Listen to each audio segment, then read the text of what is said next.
19 में क्या था, ये था कि हमारा कॉमन मिनिमम प्रोग्राम होगा, मैनिफेस्टो देखो, दोनों पार्टियां उठा के एक कह रहा था 5100 रुपये पेंशन देंगे हम और 75% नौकरी देंगे प्राइवेट में।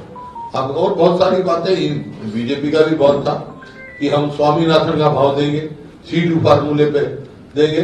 लेकिन कोई भी, चाहे वो किसान हो, चाहे बेरोजगार हो, चाहे गरीब आदमी हो, यहाँ तक कि जो 100 गज के प्लॉट हम देते थे गरीब आदमी के लिए, वो स्कीम भी बंद कर दी। बच्चों की स्कॉलरशिप हम देते थे, वो स्कीम भी इन्होंने लटका कर रख दी।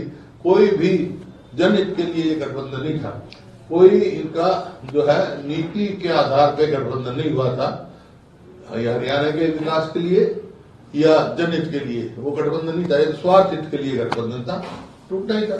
दुष्यंत सिंह चौटाला कह रहे हैं कि 5100 पेंशन देने की बात मैंने कही थी हाईकमान को, लेकिन बात नहीं बनी, तो मैंने किसी भी मतलब सीट लेने से भी इनकार कर दिया था, इसलिए गठबंधन जो है वो टूटा है।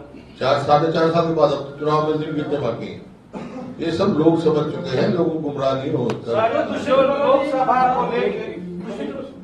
ये भी कहा किसी सीटों पर सहमति नहीं बनी लोकसभा में, तो मेरी कुर्सी गई, लेकिन मनोहर लाल की भी गई और साथ में अनिल विज की भी गई। क्योंकि काम कुछ नहीं किया, हरियाणा को पछाड़ के रख दिया। गठबंधन जो था वो मनोहर लाल जी के और दुष्यंत जी के बीच में था ना, तो फिर क्या हुआ, नतीजा क्या हुआ, इसी वास्ते दोनों गए, नेतृत्व बदला। लेकिन ये सिर्फ है, इसके पीछे बात एक ही है, लोगों की आंख में फिर से दूर दबने की कोशिश है, ये मिली भगत है। सर, जिस तरह से लोकसभा चुनाव में सहमति नहीं बनी और ये अलग अलग लड़ेंगे, जिस समुदाय से दुष्यंत चौटाला आते हैं उसी समुदाय से आप भी आते हैं, तो कहीं आपका जो वोट जो है सेंधमारी करने के लिए मैं समुदायों के बेस पे राजनीति नहीं करता, जनहित की करता हूँ। लेकिन सब समुदाय बराबर है मेरे। तो इससे नुकसान होगा सर आपको? मैंने कहा सब समुदाय बराबर है, क्यों नुकसान होगा?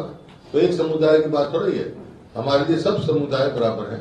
हम गरीब के हितैषी हैं और मेहनत के लोगों के हितैषी हैं। खट्टर साहब ने आज जो है विधायक पद से भी इस्तीफा दे दिया, इस इस्तीफे को कैसे देखते हैं कि क्या लगता है आपको इतनी जल्दबाजी विधायक पद से भी इस्तीफा दिया? पार्लियामेंट का चुनाव लड़ते होंगे, क्योंकि थोड़े दिन में नोटिफिकेशन होने वाला है और सीट डिक्लेयर होने वाली, हो सकता है पार्लियामेंट में चुनाव। आप लगातार सवाल उठाते रहे भ्रष्टाचार को लेकर, तमाम चीजों को लेकर। नए मुख्यमंत्री नायब सैनी को भी आपने कहा कि आप अपना विजन बताइए, मत बताएं। आगे जो नए मुख्यमंत्री हैं, क्या उम्मीदें हैं प्रदेश को लेकर? कोई उन्होंने विजन बताया नहीं। बाकी कोई अच्छा काम करेंगे तो मैं सराहना करूंगा, और यही जैसे पहले करते रहे, हरियाणा को पीछे धकेलने काम किया, तो हम अपना काम करें। तो उन्होंने कहा कि वो मनोहर लाल के नक्शे कदम पर चलेंगे। उन्होंने मैंने कहा असेंबली में, भाई ये उनके नक्शे कदम मत लो, उनके नक्शे कदम पे तो जो पुराने हैं। हरियाणा कहां से कहां पहुंच गया, जब भी तो बदलाव की जरूरत पड़ गई। अगर हरियाणा इतना प्रगति करता और बहुत बढ़िया गठबंधन की सरकार रहती तो नेतृत्व तो बदलने की जरूरत नहीं। आप चेहरा बदलने से कोई फायदा लगता है हुड्डा साहब आपको? चेहरा बदलने से क्या लोकसभा या विधानसभा में? चेहरा बदलने से कुछ नहीं होता, वो तो ये तो विफल हो चुकी, विफल सरकार विफल ही रहती है। लोग मन बना चुके, मैंने कहा छत्तीसगढ़ भी मन बना चुकी है ये हरियाणा की, कि 2024 में हरियाणा में सरकार कांग्रेस की बनाए। आपने विधानसभा में सीक्रेट बैलेट से वो विश्वास प्रस्ताव पे मत की मांग की थी, जिसको स्पीकर ने नकार दिया। कहा दिया था हमने, वॉकआउट कर दिया। सर, आज रैली थी जेजेपी की, ये भी कहा गया कि भाजपा ने 6 महीने का मुख्यमंत्री बनाया है, लेकिन 5 साल का मुख्यमंत्री जननायक जनता पार्टी देने वाली है प्रदेश में। लोगों को गुमराह करने का प्रयास करें, लेकिन लोग समझ चुके हैं। सर, जिस तरीके से गठबंधन टूटा, पार्टी की पूरी बिखर की, 5 विधायक आज यहाँ सेशन के अंदर थे और 3 विधायक वहां पहुंचे हुए थे, मतलब विधायक। अरे गठबंधन थोड़ा ही था, ठगबंधन था ये, सबको पता, हरियाणा की जनता समझ चुकी है कि ठगबंधन 5 साल 4.5 साल उन्होंने ठगी करी, अब फिर ठगे करने के प्रयास करते हैं। रोहतक को लेकर आपने बात कही थी, नायब सैनी जब कह रहे थे कि वहां पर फ्लाईओवर बनवा दिया, उससे नुकसान हुआ, क्या नुकसान हुआ रोहतक के लिए? वो ये था कि जो रेलवे लाइन है गोहाना की, रोहतक से गोहाना रेलवे लाइन, वो हमारे समय में नई आभार बनाने की हो गई थी। रेलवे मिनिस्ट्री ने 100 करोड़ रुपया भी रख दिया था उसके लिए, उस स्कीम को तो बंद कर दिया। जो वहां से लेकर मकड़ौली से लेकर रेलवे स्टेशन तक सड़क बनती 4 लेन, वो कर दिया, लेकिन कई लोग बर्बाद है। उसकी जगह एलिवेटेड बना दिया, क्योंकि एक ठेकेदार इनका चाहता था, तो फ्लाईओवर बनने से फिर जो बिल्कुल, अगर वो रोड बनती तो ट्रैफिक कंजेशन नहीं होता।